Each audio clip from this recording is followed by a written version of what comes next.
मैं हेमंत प्रजापति आप सबका स्वागत करता हूँ आपकी ही अपनी एचपी केमिस्ट्री क्लासेस में। और डियर बच्चों, आज हम पुनः एक बार फिर क्लास 11th के PYQ जिसे MCQ क्वेश्चन पर हम आज बात करेंगे। आपको पता हो, जैसा कि आप देखते हैं, यह लेसन आपका एटॉमिक स्ट्रक्चर है और परमाणु संरचना से संबंधित आज आपके 1 बाई 1 करके सभी क्वेश्चन सॉल्व हम करेंगे। इन क्वेश्चनों को आप बड़ी ही कंसंट्रेशन भाव से ध्यान से सुनना। कोई समस्या किसी प्रकार की आपको समझ में ना आए तो आप हमें कमेंट बॉक्स में कमेंट करना, ठीक है बच्चों। तो हम फर्स्ट क्वेश्चन से लेकर चलते हैं। इधर से आइए, आप देखिए ध्यान से क्वेश्चन क्या कहता है।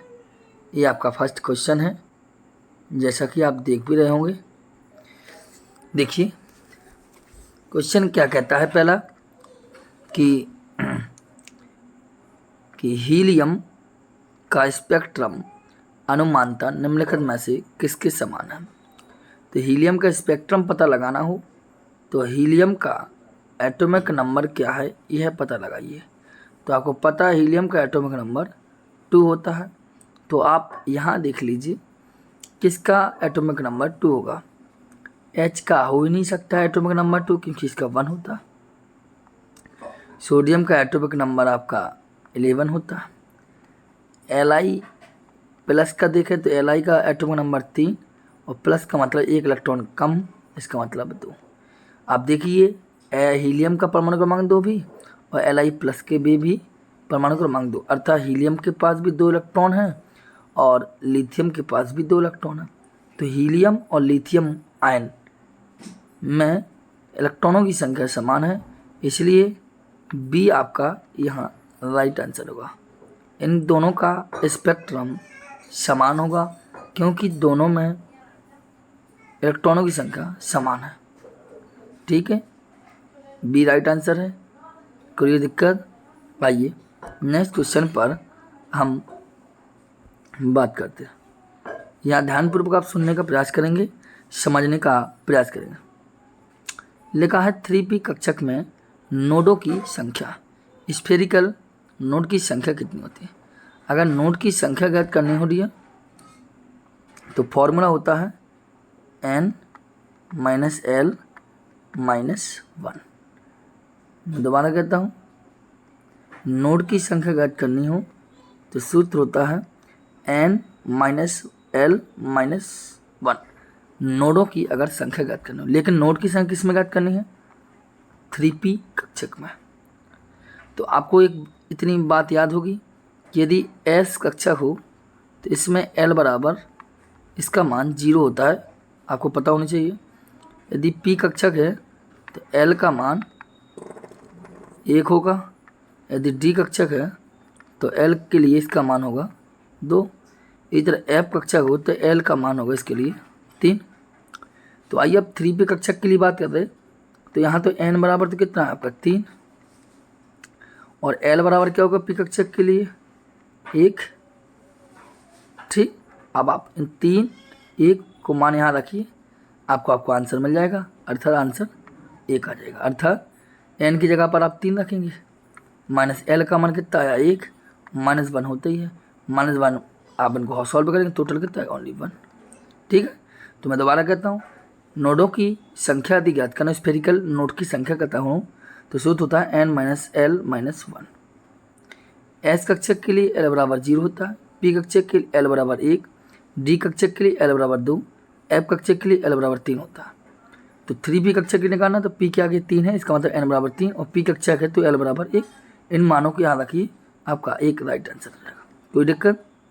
चले आगे तीसरे नंबर पर। आगे देखिए तीसरे नंबर पर क्वेश्चन पर हम बात कर रहे हैं।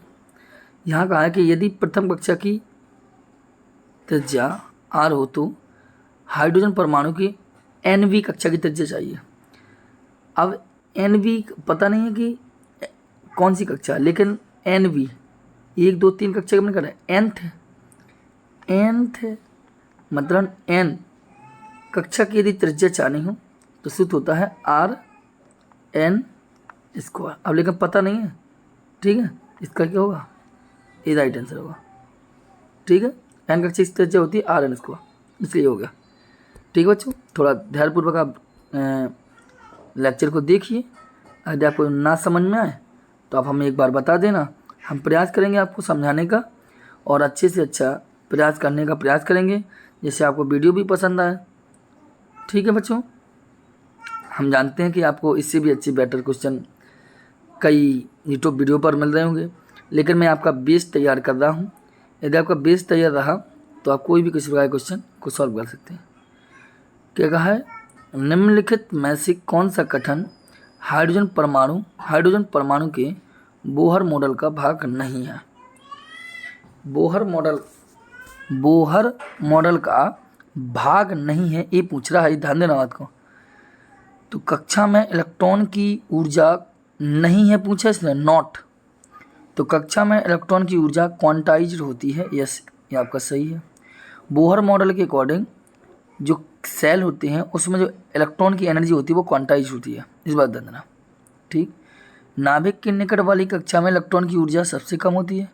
ना, जैसे ये नाभिक बना है आपका, ये नाभिक है, नाभिक के पास ये कक्षा है, तो वो कहते हैं नाभिक के निकट वाली कक्षा में इलेक्ट्रॉन की ऊर्जा सबसे कम होगी। अर्थात यहाँ पर यदि इलेक्ट्रॉन है तो इस इलेक्ट्रॉन की ऊर्जा कम होगी किसके अपेक्षा, इस नाभिक की अपेक्षा, क्योंकि नाभिक इस इलेक्ट्रॉन को अपनी तरफ खींच रहा हो, इतनी ताकत होती है नाभिक में, ना कि इलेक्ट्रॉन में होगी इलेक्ट्रॉन भाग जाए यहाँ से। तो ये भी आपका राइट आंसर होगा। इलेक्ट्रॉन की ऊर्जा सबसे कम होगी लेकिन नाभिक की अधिक होगी, इसी राइट आंसर है। सी में देखें तो नाभिक के चारों ओर की विभिन्न कक्षाओं में इलेक्ट्रॉन भ्रमण करते हैं। तो आप जानते हैं ये नाभिक है आपका, नाभिक के चारों जो कक्षाएं होती हैं इस प्रकार, नाभिक के चारों कक्षाओं में इलेक्ट्रॉन क्या करते हैं, भ्रमण होते हैं, इलेक्ट्रॉन क्या करते हैं, घूमते रहते हैं। जैसे क्वेश्चन का नाभिक के चारों ओर की विभिन्न कक्षाओं में इलेक्ट्रॉन क्या करते हैं, भ्रमण करते हैं, इसका मतलब ए भी राइट आंसर है। अब आइए, कक्षा में इलेक्ट्रॉन की स्थिति एवं गति साथ साथ ज्ञात नहीं की जा सकती है। कक्षा में बात कर रहा है, इलेक्ट्रॉन की सही स्थिति मतलब कक्षा में इलेक्ट्रॉन की स्थिति और गति सही से ज्ञात नहीं की जा सकती। नहीं की जा सकती कहा, मतलब इसका मतलब है हम ज्ञात कर सकते हैं। डी आपका यहाँ राइट होगा, इसका मतलब ये तीनों आपके गलत हो।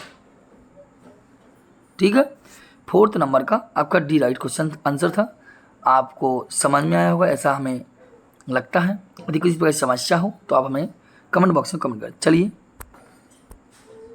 5वें नंबर के क्वेश्चन पर हम बात करें। देखिए ये रखा आपके लिए 5वां नंबर। ठीक है, थोड़ी बहुत जगह ले लें हम आपसे।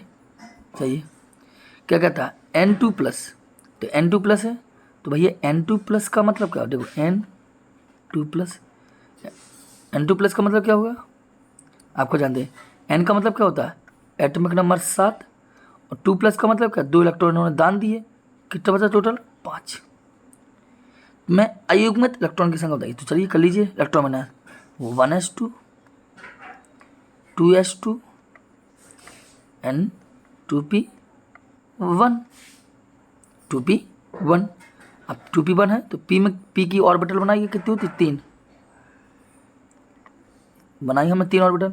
p में कितना 1, तो क्लॉक वाइज ही बढ़ेगा, अर्थात यही जोड़ा नहीं बना रहा है, इसका मतलब अयुग्मित इलेक्ट्रॉन कितना होगा, 1 ही होगा। ठीक है, ये छोटे छोटे क्वेश्चन हैं जो आप पहले करे भी होंगे। ठीक है, बताइए समझ में आएगा। 2+ का मतलब 2 इलेक्ट्रॉन दान किए, तो 7 में 2 बस 5 इलेक्ट्रॉन में 2p1, p में ऑर्बिटल होती थी 3 बनाए, p पे 1 इलेक्ट्रॉन था तो करके देखा, जो केवल यही इलेक्ट्रॉन युग्मित नहीं है तो अयुग्मित है, कुछ तो होगा, या तो सत्य या असत। समझ में आया बात। ये 5वें नंबर का सी राइट आंसर होगा। आइए 6वें क्वेश्चन में बात करते हैं हम आपके लिए, देख लीजिए अच्छे से। इतना ही करते हैं जिससे एक जगह भी रहेगी और आपको क्वेश्चन समझ में आएगा, कोई दिक्कत। चलिए 6वें क्वेश्चन में देखिए ना क्या कहता है। देखो 1989 में आया था, लेकिन बहुत समय पुराना क्वेश्चन है। अब ऐसे क्वेश्चन नहीं आते, मैं भी जानता हूँ, लेकिन बेस तैयार होगा आपका तो आपको क्वेश्चन अच्छा लगेगा। अब बहुत काफ़ी अच्छे तरीके के क्वेश्चन आने लगे हैं, उस पर भी हम बात करेंगे अच्छे क्वेश्चन पर। उप कक्षा में मतलब जो सब सेल होगी, इलेक्ट्रॉन की अधिकतम संख्या किस व्यंजक द्वारा अभिव्यक्त कर सकते हैं। देखो पहली बात है ना, उपकोष में, देखो मैं क्या कहता हूँ, उपकोष में कक्षाओं की यदि संख्या चाहनी हो, उपकोष में कक्षाओं की संख्या चाहिए तो फॉर्मूला बनता है, खुद जानते होगे आप, क्या बनता है, 2l + 1। लेकिन इलेक्ट्रॉनों की संख्या चाहिए, क्योंकि यहाँ कहा है इलेक्ट्रॉनों की संख्या, तो इसमें आपका कर दीजिए 2 का मल्टीप्लाई कर दीजिए, इसका मतलब है 4l + 2। बस समझ, दोबारा सुन लीजिए। उपकोष में कक्षाओं की यदि संख्या चाहिए तो सूत्र होता है 2l + 1, और उपकोष में इलेक्ट्रॉन की संख्या चाहिए तो 4l + 1 होगा। इसका मतलब है 2l + 4l + 2 चाहिए, तो आपका क्या होगा, यहाँ बी राइट आंसर होगा। ठीक है, दोबारा कहता हूँ, उपकोष में कक्षाओं की संख्या चाहिए तो 2l + 1, और इलेक्ट्रॉन की संख्या चाहिए तो मल्टीप्लाई 2 का कर दीजिए, हो जाएगा क्या, 4l + 2। ठीक, क्लियर हो गया, छठवें का राइट आंसर हो गया। अब चलिए 7वें नंबर में क्वेश्चन में आइए। ठीक है, principal quantum number, azimuthal quantum number. Principal quantum number कहलाता है, देखो क्वांटम नंबर कितनी होती है, 4, n l m और s, n l m s, ये 4 क्वांटम संख्या होती हैं। Principal quantum number, azimuthal, magnet and spin. Principal quantum number समय कितने की, 2। एजीमुथल कितने की, एजीमुथल समझ रहे हैं ना, दूसरी द्वितीय कौन सा, दिगंशी, कितने की, 1। कि सभी कक्षाओं में 25 इलेक्ट्रॉनों की कुल संख्या बताइए। इलेक्ट्रॉनों की कुल संख्या बताना है, तो पता लगाएंगे। देखो l = 1 है, तो इसका मतलब है आपके पास सब सेल क्या है, p है, और 2 है आगे तो 2p, अर्थात इसका मतलब है हमें 2p में बोले तो इलेक्ट्रॉन संख्या बताइए। 2p कक्षा में बतानी है, तो कैसे बताएंगे, 2p कक्षा में बतानी है इलेक्ट्रॉन संख्या। तो अभी इलेक्ट्रॉन संख्या के लिए क्या सूत्र लिख रहा था, क्या लिख रहा कि कक्षाओं में 25 इलेक्ट्रॉनिक कुल संख्या बताइए। इलेक्ट्रॉनिक कुल संख्या चाहिए, सूत्र निकाल सकते हैं कक्षाओं में, 4l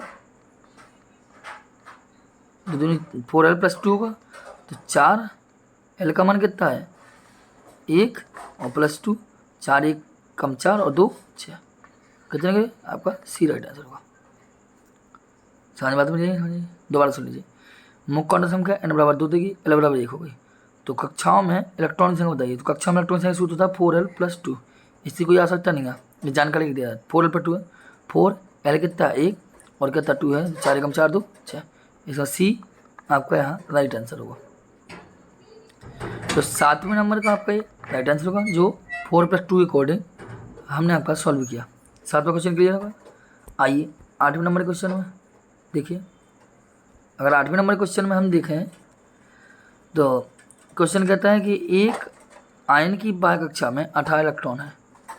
यह कौन सा ऐसा आयन है जिसकी बाह्यतम कक्षा में 18 इलेक्ट्रॉन है। तो हम करके देखें थोड़ा सा। तो आप देखिए क्या दिया गया है, Cu+, इसी को उठा के देखते हैं। Cu का एटॉमिक नंबर कितना होता है, 29।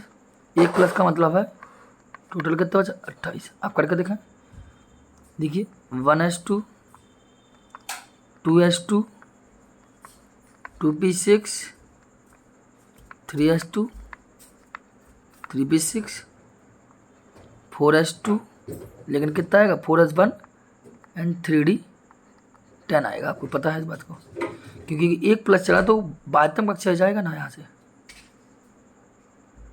क्या होता है, एक बार दोबारा देख लीजिए आप। यहाँ करता हूँ मैं 3d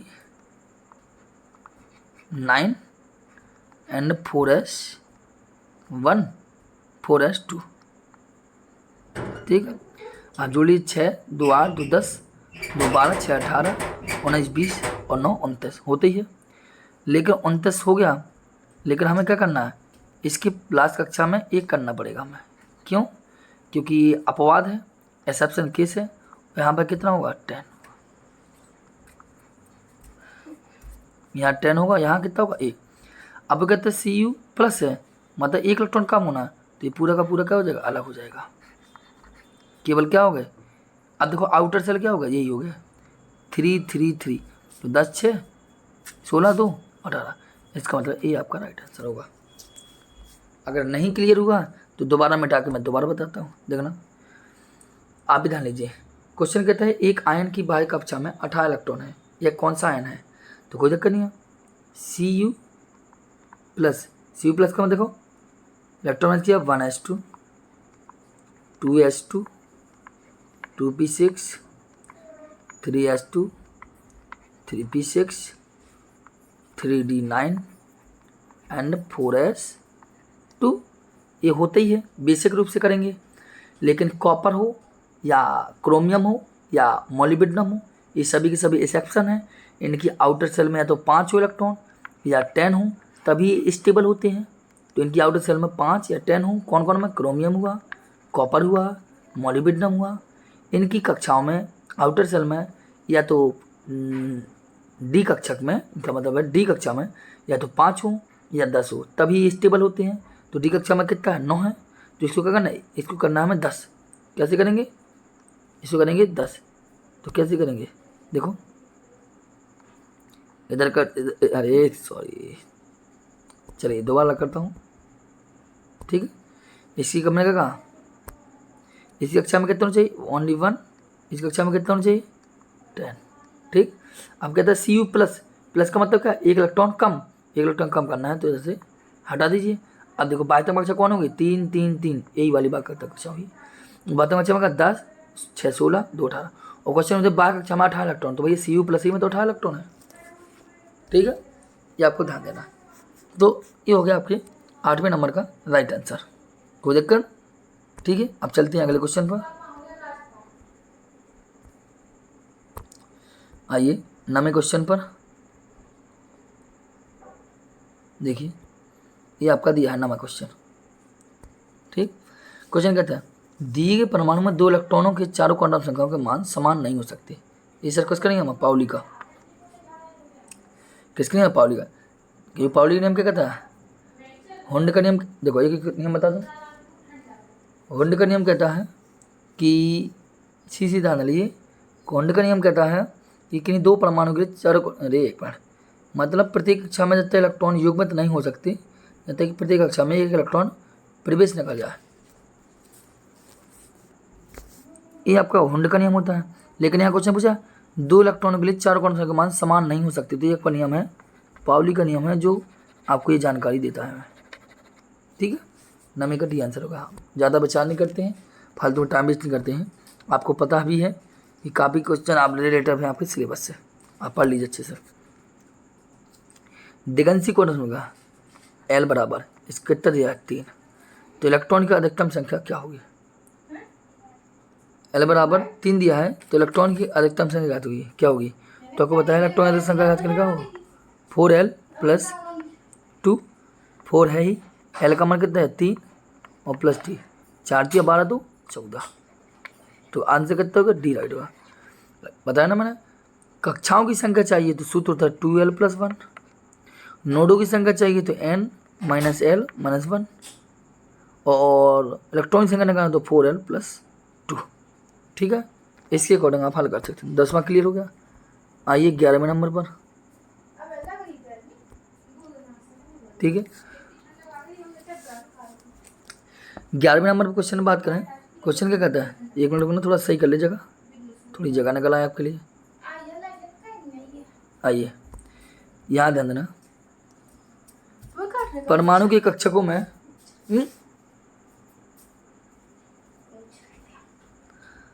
परमाणु के कक्षकों में इलेक्ट्रॉन भरने का क्रम निम्नलिखित में से क्या होगा। जो परमाणु होते हैं उनमें इलेक्ट्रॉन जब भरते हैं, उनमें से ऐसा कौन सा, इनमें से कौन सा क्रम सही है जो इलेक्ट्रॉन हम भरने का क्रम करते हैं।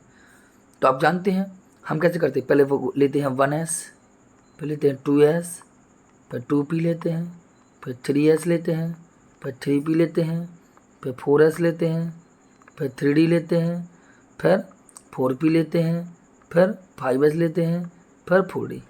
अब ऐसा कोई क्रम आपको दिखाई देता हो तो आपका राइट है। अर्थात देखो 3 से स्टार्टिंग हो रहा है आपका, तो 3s कहाँ है?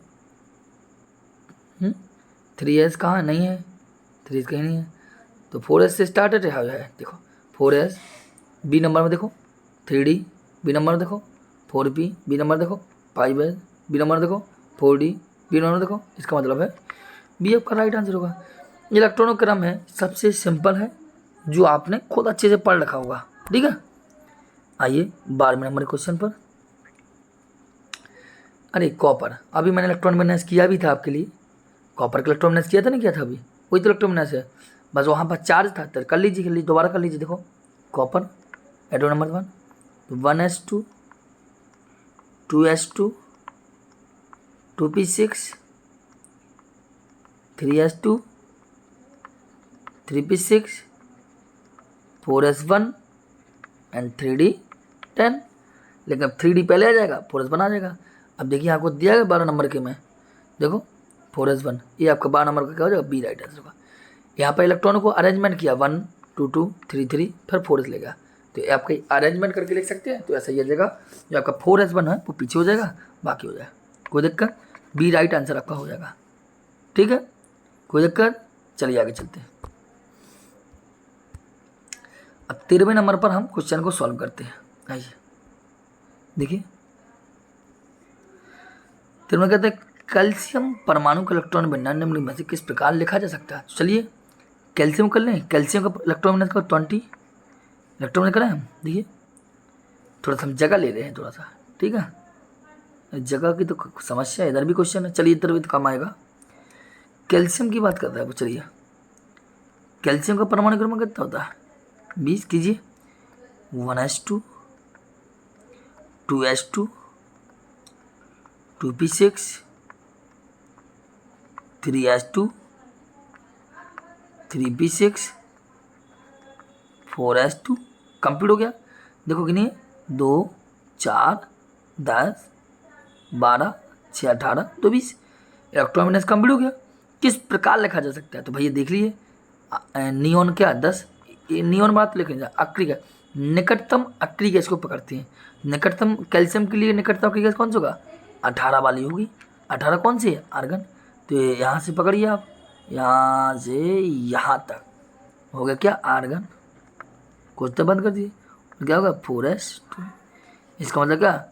बी आपका राइट आंसर हो गया। ठीक, तो निकटतम अक्रिय गैस पकड़ते। अब जैसे आप नियोन पकड़ते तो नियोन थोड़ी निकटतम अक्रिय गैस है, इसके लिए इसकी निकटतम अक्रिय गैस है आर्गन।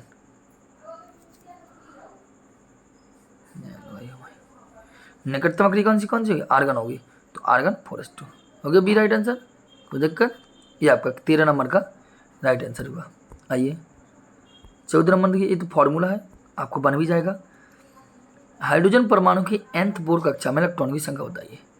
तो यहाँ पर कहा 13.6, ये आपका सी राइट आंसर है।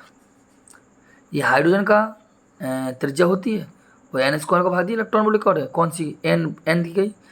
अब n जो होगी, अब n की यहाँ रख ली संख्या, क्योंकि आपका ये हाइड्रोजन की दी गई 14 नंबर, ये हाइड्रोजन की त्रिज्या दी है 13.6, और n की संख्या निकाल लीजिए, भाग दीजिए, आपका क्लियर आ जाएगा आंसर। ठीक है, ये 14 का राइट आंसर सी। चलिए 15 नंबर देख लीजिए थोड़ा सा। ठीक है, 15 नंबर में देखें हम, तो आपको बता दें क्या कहा, यदि हाइड्रोजन परमाणु का आयन भाव 13.6 इलेक्ट्रॉन वोल्ट है, तो He+ का आयन भाव होगा। कोई दिक्कत नहीं है, तो आपको कुछ नहीं करना है। आपको एक बात ध्यान दीजिए, जो आयनाइजेशन एनर्जी होती है वो समानुपाती होती है परमाणु के क्रमांक के। ठीक है, इसलिए आपका जो होगा, आपका जो आयनाइजेशन एनर्जी दी गई है 13.6, दोबारा ध्यान लीजिए, जो आपकी आयनाइजेशन एनर्जी दी गई 13.6। आप कुछ ना कीजिए, हीलियम का एक हीलियम में कितना होता है? 2, तो हीलियम अणु का ले लीजिए, तो क्या हो जाएगा? 4 एटॉम, इसको मल्टीप्लाई कर दीजिए, आपका राइट आंसर आ जाएगा। ठीक है, क्या आ जाएगा? 1। आइए हीलियम के अकॉर्डिंग कर दिया हमने। 15 नंबर देख लीजिए आप, ये 15 में क्वेश्चन हो क्लियर। आइए 16 नंबर में 20 क्वेश्चन करवाएंगे हम, बाकी क्वेश्चनों को हम अगले लेक्चर में अच्छे से लेंगे। क्या कहता है, लिख लीजिए आप क्वेश्चन को, ठीक है। अभी काफ़ी क्वेश्चन है, 5 क्वेश्चन और देखेंगे। निम्नलिखित 4 क्वांटम संख्याओं के किस समूह में इलेक्ट्रॉन की ऊर्जा अधिकतम है। तो इलेक्ट्रॉन की ऊर्जा अधिकतम चाहिए, ठीक है। तो इलेक्ट्रॉन ऊर्जा अधिकतम किस में होगी उसको देख लीजिए। इलेक्ट्रॉन ऊर्जा अधिकतम होने के लिए क्या होगा, यहाँ देखिए, खुद देखिए, एन बराबर कितना दिया थी। पहले एल के मान पकड़िए, एल का मान कितना है 2। यदि एल बराबर, देखो हमने आपको बताया था, यदि एल बराबर 0 है इसका मतलब है एस कक्षक की बात हो रही। यदि एल बराबर 1 है तो इसका मतलब पी कक्षक की बात हो रही। यदि एल बराबर 2 है तो इसकी मतलब है डी कक्षक की बात हो रही। यदि एल बराबर 3 है तो इसका मतलब एफ कक्षक की बात हो रही है आपकी, ठीक है। तो अब देखिए एल बराबर कितना है 2 है, 2 का मतलब क्या होगा डी, डी का मतलब क्या 3, आगे क्या लगा 3, तो एल बराबर कितना है 2, तो मतलब क्या होगा डी, और कितना होगा 4D। एल बराबर कितना है 2, वो 1, 1 का मतलब क्या हो गया, 1 का मतलब क्या है आपकी पी, और कितना लगा 4, 4P, एस और 5S। आइए देखिए 16 में देखिए आप, देखिए ये 3D है, ये 4D है। पहले आती है आपकी एस, फिर आती पी, फिर आती डी और एफ। तो भैया एफ तो यहाँ है नहीं है तो कोई दिक्कत नहीं है। एस सबसे पहला तो इसकी एनर्जी कम होगी, इससे ज़्यादा पी होगी, सबसे ज़्यादा डी की होगी, लेकिन डी 2 है, डी कितने हैं 2, क्योंकि एस की थोड़ी सबसे ज़्यादा होती है एफ की, फिर होती है डी की, फिर होती है पी की, लेकिन यहाँ तो एफ की बात नहीं हो रही, तो डी की बात होगी, तो जी टू कट जाएंगे। अब डी कौन सा है,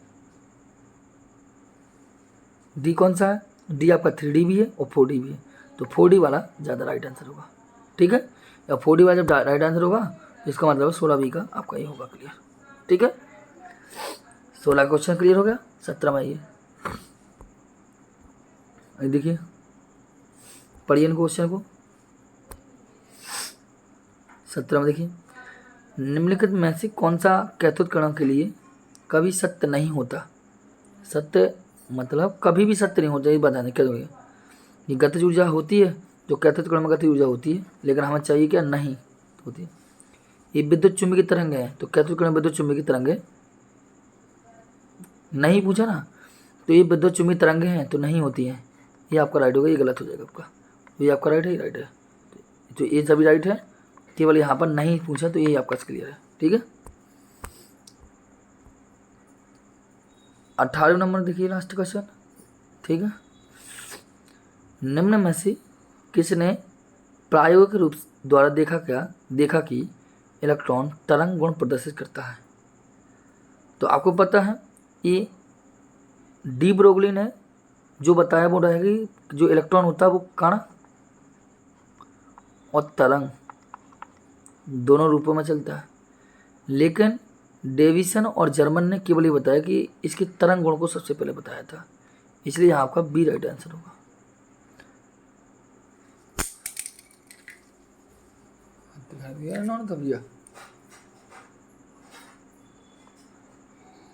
डेविसन और जर्मन ने क्या किया, सबसे पहले इसको तरंग गुण के आधार पर देखा, जबकि डी ब्रोगली ने से कण और तरंग दोनों के रूप में देखा, जबकि डेविसन और जर्मन ने इसको केवल क्या देखा, तरंग गुण के रूप में, ठीक है। तो यहाँ पर हमारा बी राइट आंसर होगा, ठीक है बच्चों। अब बात कर ले 19 नंबर की, ये तो आपको पढ़ना चाहिए, ठीक है। क्या बनना चाहिए, इसका फॉर्मूला होता है -KZE² नेगेटिव रूप में, ठीक है। आप इसको हल भी कर सकते हैं, काफ़ी डिटेल में हमने आपको पहले बात हो चुकी होगी, ठीक है। ये आपका 20 नंबर। अब लास्ट क्वेश्चन देख रहे हैं। देखो हमने आपको पहले भी कहा था, यदि आप पेशेंस के साथ वीडियो को देखते हैं तो आपको लेक्चर के सभी क्वेश्चन समझ में आएंगे। हमने आपको सभी क्वेश्चन, थ्योरेटिकल हो चाहे न्यूमेरिकल फॉर्म में हो, सभी आपको समझाएं, ठीक है। अब आइए लास्ट क्वेश्चन बात करते हैं, फिर इसके बाद हम 21 नंबर से हम फिर लेंगे आपको क्वेश्चन को, ठीक है। देखिए आ गया थ्योरेटिकल क्वेश्चन, फोटो इलेक्ट्रॉन उत्सर्जन में उत्सर्जित इलेक्ट्रॉन की ऊर्जा क्या होगी। तो ऊर्जा यहाँ क्या होती है, आपतित फोटोन के बराबर होती है। ठीक, फोटो इलेक्ट्रॉन उत्सर्जन में उत्सर्जित इलेक्ट्रॉन की ऊर्जा क्या होती है? तो मैंने कहा आपतित फोटोन के बराबर होती है। तो 20 का आपका ए राइट आंसर होगा। बताइए कोई समस्या हो, कोई प्रॉब्लम तो आप बताइए। तो आपतित फोटोन की क्या होती है? बराबर मानी जाती है, इसलिए आपका बी राइट आंसर होगा। ठीक है, तो ये आपके, मैं दोबारा कहता हूँ कि ये आपके जो क्वेश्चन हुए, दोबारा ध्यान देना, एटॉमिक